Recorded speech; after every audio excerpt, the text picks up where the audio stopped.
So we are about a month away from me having to complete my 30 by 30 because next month, less than a month, is my birthday. I'll be turning the big 30. Scary time to think I've spent almost half my life documenting it here and there on the internet. So let's see, I'm gonna go through this list, and you know what, I'll be honest with you, just like most New Year's Eve resolutions and stuff like that, things sort of kind of lose momentum along the way. I think it's extremely important to be extremely forgiving to yourself about that. Don't beat yourself up because you haven't mastered the perfection of what you've set out to be, but it's all about the intention and the journey that's gotten you there. Had it right here, as well as my period tracker. So every time I had my period, I was reminded that this list exists again and I have to look at it and see what I can tackle on it. Number 1, pick up piano. Well, here's the thing with my own ambition is that it was just a little too ambitious. The first song after being so rusty on the piano was Clair de Lune. And while I got through maybe the first bar or so, this whole challenge is nice to gain lessons from. And one introspection I had was, you know what? Maybe I can stop identifying with the fact that at one point I played piano. At one point I went to piano recitals, but now I haven't. I have this keyboard right here that I've tried learning on, but it's also not that fun to learn on the keyboard. And I got this keyboard without the pedal, and I don't know, piano's just not fun when you can't auto-tune yourself. I will happily give that one up. Make a habit to eat 1 vegan meal a day. This one I can say I've been pretty dang good at. Most of the times I'm able to go all day vegan, with the exception I'll eat eggs or fish. This is a dairy-free household because neither of us can do dairy. I'll hit some weekends where I've accidentally consumed a lot of meat, but I will eat it if it's served to me. Spend less than 2 hours on a phone. Let's look at my screen time. Obviously, there's a lot of shame in this. Okay, well today I only have 30 minutes because I've picked up my phone 31 times. Okay, so my daily average is 2 hours and 34 minutes. It could be better. Sometimes I'll watch YouTube videos on here, and if I don't do it on here, I'll do it on my laptop. So I can't say I have been the best at controlling my consumption levels that are, frivolous, I would say. I find that I get on my phone a lot when I am anxious and I don't feel like doing anything, or like when I'm not even feeling good about myself. I'm like a masochist in that way, where I will find ways to make me feel bad about it. Maybe that's a 31 by 31 thing I gotta deal with. Okay, focus better by getting rid of distractions or time blocking them. This almost feels like 2 different things, but I have been better at time blocking. I will show you guys in my bullet journal. I would time block my days where I write the hours of the days I'm working, and then try to at least time block from 10 to 12 I need to edit, and within this time, before 11 hits, I need to work on financials. Before 1 hits, I need to call BMW, and I do that all within like my breaks of editing. I want to do another video with my productivity flow, probably the beginning of the year, because I've discovered Notion and I'm still playing around with it, but I freaking love it and you should check it out. Number 5, travel to 3 new countries. Yes, I went to Japan, Denmark, and Amsterdam. By the which, I don't know if you guys even want an Amsterdam / Copenhagen vlog, but I filmed all of it. Sometimes I've found that vlogs can get so montagey and boring, and I definitely did not film it in a way or feel in a way that I did the Japan vlogs, where probably one of my most favorite videos I've ever edited and made. Okay, number 6, get into essential oils for cleaning, health, and spirit. I have been good at this. I got myself oil diffuser, which I've been using a lot. I found this at an estate sale, if anything. I got it for $20. I find that Lang Lang and lavender smell really good together. So I have like a yoga spray mat. I'm really into my new essential oils. I guess sometimes I feel like, oh, I already know, it's all like second nature in my head now, that as much weight to put a video onto it. But hey, if you guys really want to watch a video, let me know. Make an herb garden. Okay, so I bought this on Amazon, and I was going to put an herb garden together at my last apartment because I had the side yard and I never did it. So here I have this ginormous rosemary bush. I have sage out front, so like kind of all the herbs that I want are already there, and I always buy basil and try to propagate them. I'm gonna link you guys this video called How to Grow Unlimited Basil, and it shows you how to properly propagate them, repot them, and it's actually been a huge resource, but the short answer is no, I haven't made one yet. Number 8, save $40,000. Well, I was doing real good in the beginning of the year, and then I fell really flat real fast. The move really set me back with like the down payment. Oh, I got this like amazing letter in the mail that I owe $3,200. Oh, and then when I don't get paid in a long time, like I think I went 3-4 months without a paycheck. You know, when you put everything on your credit card for like 3 months, pull out your savings to pay rent, I mean, it kind of knocks you down. It's feast or famine job, and I've been in a famine this year. Okay, so number 9, stop holding on to stressors, declare things complete, accept, and move forward. I think my road trip and listening to Eckhart Tolle completely helped me realize this action into ways I've been able to implement into my life. I think one of the best key actions that I've been able to learn has been to just not identify myself with anything, you know? Let that be, c'est la vie. And like I said, it's a practice. It's not like you just do it and you're good at it. I am not attached to how much money I make. If I can't keep up with the lifestyle I have, then maybe I should look at my lifestyle and narrow myself down there, you know, if I'm losing followers or stuff like that too. And maybe it sounds like I'm trying to convince myself, I don't know, but like I said, it's a practice. So those are ways I've been practicing, like not identifying myself with things, enabled me to let go a lot of stress and not worry as much. Number 10, start a new venture. Well, yes.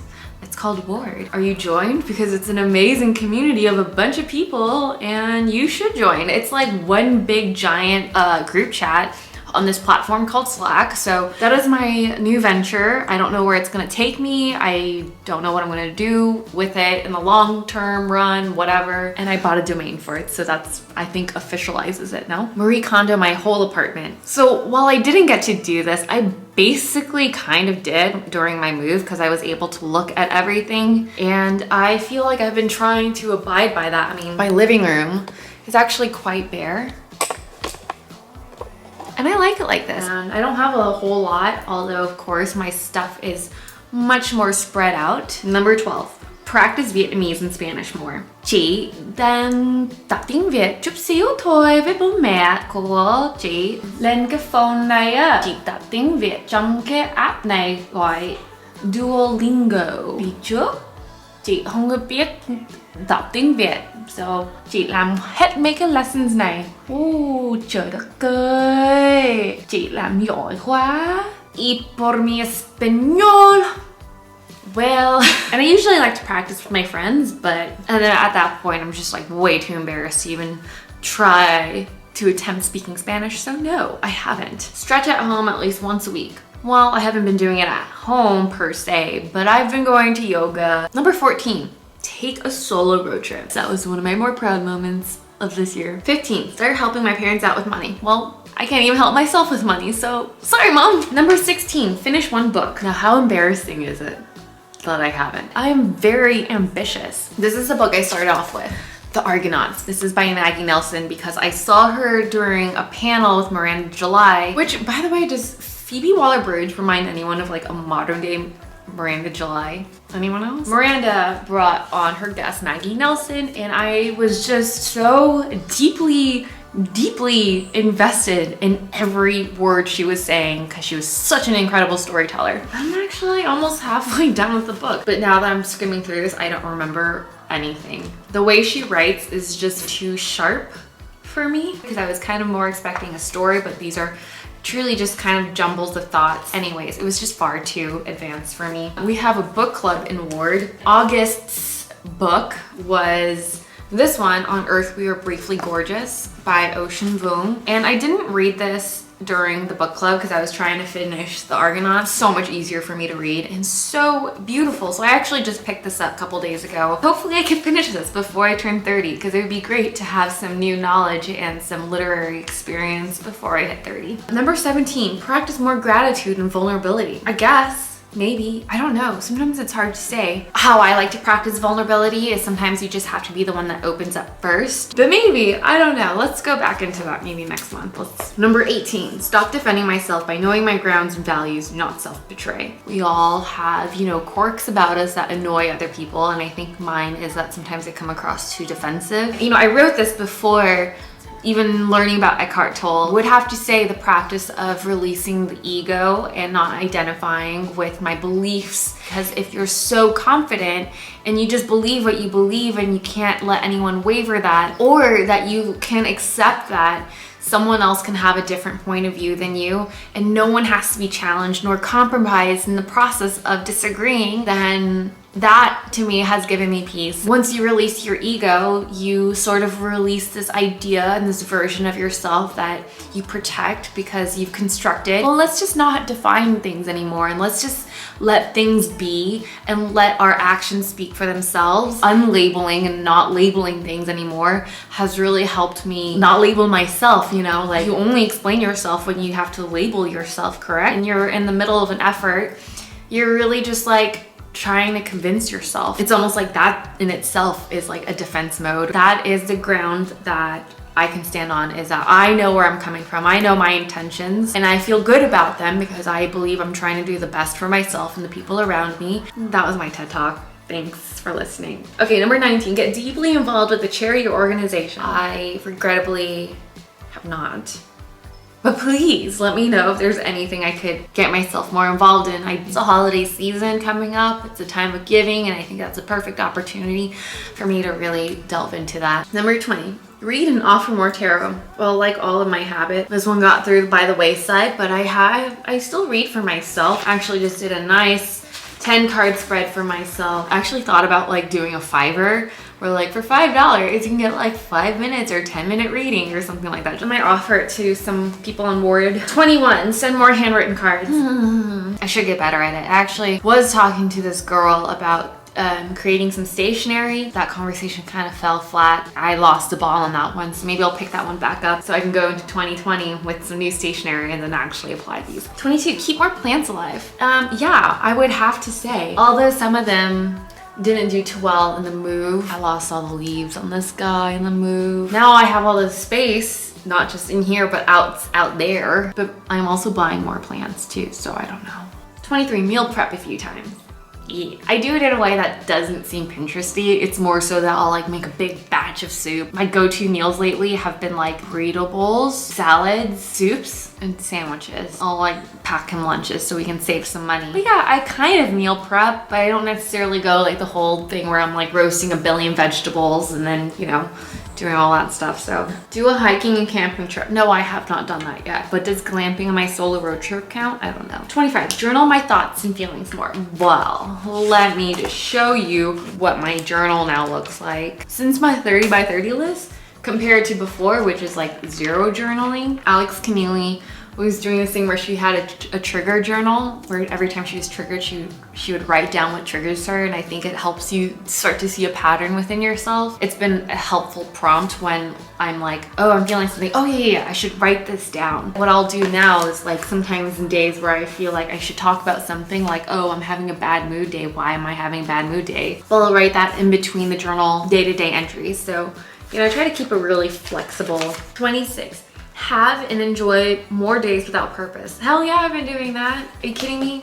I'm doing too much. This, and then like staring out the window and having the sun bathe on you. We just have so much space to like chill on our own. And it's so nice that like I can film right now and then Wes is downstairs working. Okay, contact parents at least once a week. I have been so much better at calling my parents on the phone, texting them. Just yesterday, text my mommy and my daddy. Is it once a week? No, not really, but it's definitely at least 3 times a month. So yeah. Heck, when I first moved here, I was going like months without talking to my parents on accident. I've definitely been more vulnerable by like opening up to them first and having them come into my trap. Learn to pole dance. Yeah, I've taken a few pole dancing classes and I went pole dancing before cellophane, and now all my pole dancing classes are really full and they're also in Hollywood. I actually thought about buying a pole dancing bar, watching classes online and trying to pole dance inside. 29, move to a new location. I did it. I did do that. And number 30, spread love through openness, compliments, and listening, which I feel like I do that. I do that. And I think a good practice helping get over a shyness is the fact that everybody wants to be seen. I think that's the best compliment you can give somebody, is just to give them your attention honestly and humbly and with earnesty. If I can make someone feel seen, I think that's one of the best ways to spread love. And with that was my whole 30 by 30. I know a lot of you guys were inspired to do your own list. So I want to hear your thoughts on like how far you guys have gone. Have you stuck to it? Or did you lose a lot of momentum like me? We have parallels. I don't know. I didn't have anyone to talk to about this. So let me know. I think this could be a really fun challenge for all of us. I think also learning from each other of our successes and our failures will help us even better bucket list. See you guys very soon. Bye-bye.